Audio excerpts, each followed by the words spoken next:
सभी को जय मसीह की। परमेश्वर सभी को आशीष करे। आज मैं आपके सामने एक टीवी सीरियल शक्तिमान की, जिसमें शक्तिमान जो सीरियल आता था पहले, उसमें जो एक्ट्रेस थी या हीरोइन थी, वो कैसे मसीह में आई और कैसे उन्होंने यीशु मसीह को जाना और यीशु मसीह के पीछे कैसे चले हो, उनकी गवाहियाँ सुने। इस वीडियो को पूरा देखें और मैं स्टार्ट करने जाता हूँ। मैं आपके साथ भरोसे के बारे में कुछ बांटना चाहती हूँ। मैं ये आप लोगों के साथ क्यों बांट रही हूँ, क्योंकि अभी आप में से कई लोगों की अभी शुरुआत है सफ़र की, और इस सफ़र में सबसे ज़्यादा आपको ज़रूरत पड़ने वाली है भरोसे की। क्योंकि मेरी जो शुरुआत हुई थी वो आप ही के उम्र से भी कम उम्र में मेरी शुरुआत हुई थी प्रभु के साथ, एक बहुत ही अनोखे तरीके से। और एक वचन है मेरे जीवन में जिसने मुझे आज यहाँ लाकर खड़ा किया है, और वो वचन भी हम देखेंगे आगे। लेकिन भरोसा मतलब क्या है? भरोसा हम जानते, हम एक पत्नी अपने पति पर भरोसा करती, पति अपने पत्नी पर भरोसा, जरूरी है कि नहीं? यहाँ जितनी पत्नियां हैं मानती है क्या बिना भरोसे के रिश्ता होता है किसी के पास ऐसा रिश्ता बिना भरोसे के? हम भरोसा करते तो ही रिश्ता कायम होता है। तो भरोसा बहुत ज़रूरी है। लेकिन सही मायने में बाइबल के अनुसार भरोसा क्या है? एक बच्चा, एक पेड़ पर एक छोटा सा बच्चा बैठा है, और उसकी छोटा बच्चा और उसके माँ बाप नीचे खड़े हुए, माँ या बाप, वो सोचता नहीं है कि अब जंप करूँगा तो मैं नीचे गिरूँगा। उसको पूरा भरोसा है कि उसके माँ या बाप उसे अपने इसमें ले लेंगे। वो ज़्यादा सोचता नहीं है। उस तरह का भरोसा बाइबल उसके बारे में बात करता है, एक बच्चे के जैसे। यीशु ने कहा ना, जब तक तुम बच्चों की तरह नहीं बनोगे तुम परमेश्वर के राज्य में प्रवेश नहीं कर सकते। क्यों ऐसा बोला? क्योंकि वहाँ पे भरोसे की ज़रूरत होती है, और वो भरोसा एक बच्चा करता है अपने माँ बाप पे। सोचता नहीं है अरे थोड़ा सा इधर हो गया तो मैं गिर जाऊँगा, उधर हो गया। वो अपने आप को छोड़ देता है अपने माता पिता के हाथों में। वो माता पिता जो फिर भी पूरे सिद्ध नहीं है, हो सकता है वो चूक जाए, तो हमारा परमेश्वर कितना सिद्ध है ना? आमीन। तो हमारा परमेश्वर कितना महान है, और हम कितना अपने आप को उसके अंदर छोड़ सकते हैं, उस तरह का भरोसा।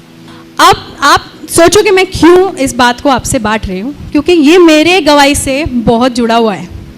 मेरा पूरा जीवन इस भरोसे पे ही टिका हुआ है आज तक। एक और वचन देखेंगे हम, मत्ती की किताब 6:33। परमेश्वर के राज्य को खोजो, सत्य को खोजो, और तुम्हारी सारी जरूरतें पूरी होंगी। क्या होगी? पूरी होंगी। अगर आप मेरे पूरे जीवन को एक छोटे से इसमें डालना चाहते हो वचन में, तो वो ये है, परमेश्वर के राज्य को खोजना, उसके सत्य को खोजना। अब मेरी शुरुआत कहाँ पर हुई? मैं कभी एक्टर नहीं बनना चाहती थी। आप हैरान होंगे, आपको लगता होगा ये बचपन से ही सपने देखती होगी एक्टर बनने का, इसलिए एक्टर बन गई। मैं आप लोग से इसलिए बांट रही हूँ क्योंकि कभी कभी हम सोचते हैं कि हमारे जीवन में ऐसा होना चाहिए, लेकिन परमेश्वर की योजना आपके लिए उससे बेहतर होगी अगर आप उस पर भरोसा करोगे तो। किस तरह का भरोसा? वो बच्चे की तरह। किस तरह का भरोसा? उस कुर्सी पे बैठने वाला भरोसा, अपने जीवन की गाड़ी का ड्राइवर उसे बनाना। आमीन। तो मेरी शुरुआत जब हुई, मैं बहुत छोटी थी, 11 साल के एज में। मैं अन्य जाति से आती हूँ। 11 साल के एज में मेरे को बहुत सारे सवाल आ गए कि बहुत सारे भगवान हैं, बहुत सारे देव देवता है, तो सच्चा परमेश्वर कौन है? वो मेरे 11 साल के एज में मेरे माइंड में आना शुरू हुआ कि हम यहाँ पर है क्यों?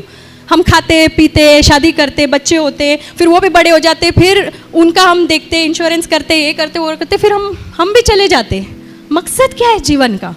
ये 11 साल की एज में है ना। यहाँ पे बहुत सारे ऐसे होंगे, है कि नहीं? आपको भी बहुत कम उम्र में ये बात आई होगी माइंड में, क्योंकि ये बात है ना, प्रभु ने हमारे लिए एक योजना बनाई, इसलिए वो हमारे माइंड में वो चीज़ आती है, क्योंकि वो हमें कहीं ले जाना चाह रहा है। और उस वक्त मुझे यीशु के बारे में कुछ भी नहीं पता था। मैं उस मार्ग में चल ही नहीं रही थी और ना ही मुझे इंटरेस्ट था। मैं सच कह रही हूँ आपको, मैं बहुत ही साधारण इंसान हूँ, आप ही की तरह हूँ, सब कमज़ोरियों के साथ मैं वैसे ही थी जैसे आप हो, वैसे ही हूँ। तो मेरे को यीशु में जाना ही नहीं था, मेरे को चिढ़ आती थी एक्चुअली यीशु के नाम से। और कोई मुझे बोलता बाइबल पढ़ो तो मैं बोलती थी नहीं चाहिए, ऐसी थी मैं। लेकिन बाकी सब पढ़ती थी मैं, 6 बार मैंने पढ़ लिया बाकी सब किताबें। क्यों? मुझे इंटरेस्ट था जानने के लिए सच्चा परमेश्वर कौन है, सच्चा परमेश्वर कौन है। एक दिन मैं बहुत ही निराश हो गई। मैं टेरेस पर गई, अपने बिल्डिंग के, वो बंगला था हैदराबाद में, हाँ, बाजू वाले के बंगले में। हम लोग के पास बंगला भी नहीं था, हम लोग छोटे से घर में रहते थे। तो वो बंगले पे गई और मैंने फूट फूट के रोना शुरू किया। हमारे लाइफ में वैसे भी बहुत प्रॉब्लम्स चल रही थी। फूट फूट के रोना शुरू किया और मैंने बोला तू कौन है, तू मुझे बता, मैं जानना चाहती हूँ तू कौन है। ऐसे आसमान को देख के मैंने बोला तू अदृश्य परमेश्वर, मैं नहीं जानती तू कौन है, पर तू मुझे बता। मैं तेरे को कोई नाम नहीं देती, कोई धर्म नहीं देती हूँ, बट तू मुझे अपने आप को प्रकट कर, मैं सब कुछ तेरे हाथों में छोड़ती हूँ। अब आगे क्या होगा तू ही देख ले, तू मुझे बता तू कौन है बस। और मेरे को रातों को नींद नहीं आती थी इस बात को लेकर कि परमेश्वर कौन है एक्चुअली, वो एक जीवित परमेश्वर कौन है इतने सारे नामों में। और फिर ये मैंने बात उनके हाथों में छोड़ दी। मुझे साइंटिस्ट बनना था, पढ़ाई में बहुत रुचि थी मेरी, और हालांकि पढ़ाई में बहुत गैप्स आए प्रॉब्लम की वजह से। तो जब मैं 10वीं कर रही थी मुझे लगा कि मैं कॉलेज भी जाऊंगी, मेरा प्राइवेट 10th कर रही थी, मैंने फॉर्म्स भी भर दिए थे। ये जब मैं 16 साल की थी, ये तब की बात है। तब तक ये सवाल और भी गहरा होता गया। मैंने गॉड से टेरेस पर ये रो के पूछा। उसके 3 महीने के अंदर कुछ ऐसा बड़ा हादसा हुआ, मेरे पिताजी गायब हो गए। वो मुंबई में रहते थे, हमारे खर्चे के लिए यहाँ से मुंबई से हैदराबाद पैसे भेजते थे। उसी खर्चे पे, उसी पैसे पे हमारा घर चलता था, रेंट, खाना पीना जो भी है। मैं, मेरी मम्मी और मेरी छोटी बहन।